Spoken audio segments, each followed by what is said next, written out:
E grande parte do sucesso do ministério de Calvino em Genebra se deve à pregação que Calvino ofereceu para sua comunidade a partir do púlpito da igreja de São Pedro.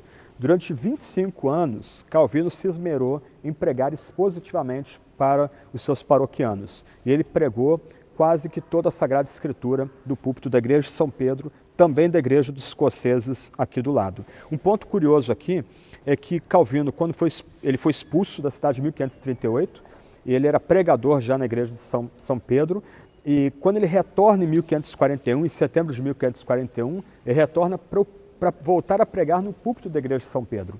E o ponto curioso é que Calvino, ao reassumir o púlpito da igreja, ele não desabafa, ele não fala mal dos governantes da cidade, o que ele faz é continuar a sua pregação exatamente onde ele havia parado quando foi expulso da cidade em 1538. Para ele, a pregação tem primazia, a pregação é o centro da vida eclesiástica, a igreja depende da pregação. Mais uma vez, Calvino não fala dos seus sentimentos, ele não fala de como é que ele se sentiu sendo expulso e depois retornando para a igreja que ele havia pastoreado antes. Não, ele simplesmente sobe o púlpito e começa a pregar da onde ele havia parado 3 anos antes. No auge do seu ministério aqui em Genebra, Calvino pregava num livro do Novo Testamento toda manhã e toda tarde na igreja de São Pedro. E algumas vezes ele alternava pregação à tarde com pregação nos Salmos. E durante a semana, quase todas as manhãs, ele pregava no livro do Antigo Testamento. Então, dessa forma, Calvino expôs quase toda a Sagrada Escritura a partir da igreja de São Pedro. Alguns exemplos para nós aqui.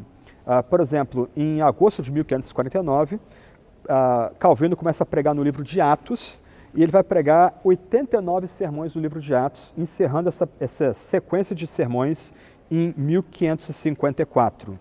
Depois, ele prossegue para pregar em 1ª e 2ª Tessalonicenses, ele vai pregar 46 sermões nesses 2 livros bíblicos. Depois, 1ª e 2ª Coríntios, ele prega 186 sermões nesses livros bíblicos. Depois, Efésios, ele prega 48 sermões em Efésios.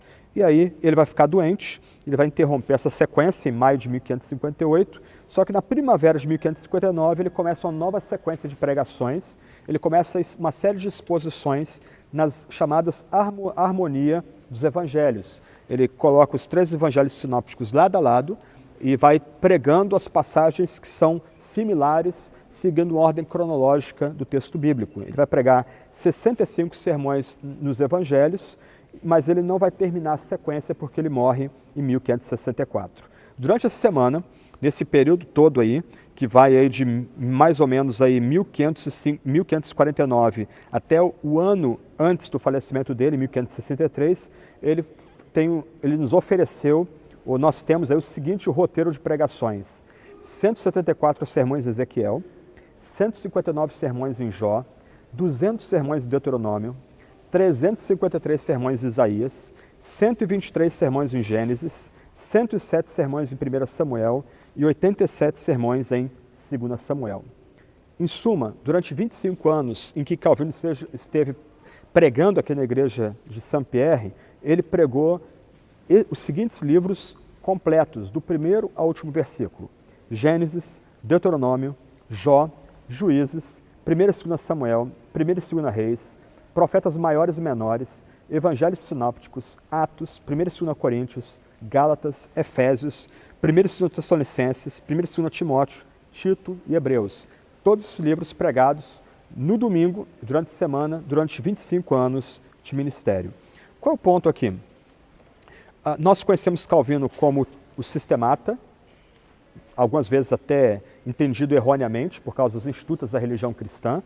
E, mais uma vez, Calvino não estava alegando para os seus e para nós uma teologia sistemática do modelo como nós temos hoje, mas o que ele nos ofereceu e aos seus também foi uma teologia bíblica. Nós conhecemos Calvino como polemista, lutando contra aqueles que negavam predestinação, lutando contra gente que via na ceia um tipo de sacramento especial que conferiria graça salvadora, e etc. Textos contra anabatistas, contra gente que brigou com ele na cidade de Genebra e saiu da cidade de Genebra, mas Calvino foi fundamentalmente um pregador. E como pregador, o que Calvino tentava era trazer as pessoas para estarem diante da face de Deus, por meio da exposição da Sagrada Escritura. E o que ele nos lega em termos de exposição bíblica e comentários bíblicos é simplesmente fascinante e que nós usamos até hoje esses textos de Calvino com proveito, tanto os seus sermões como os seus comentários bíblicos. Para encerrar,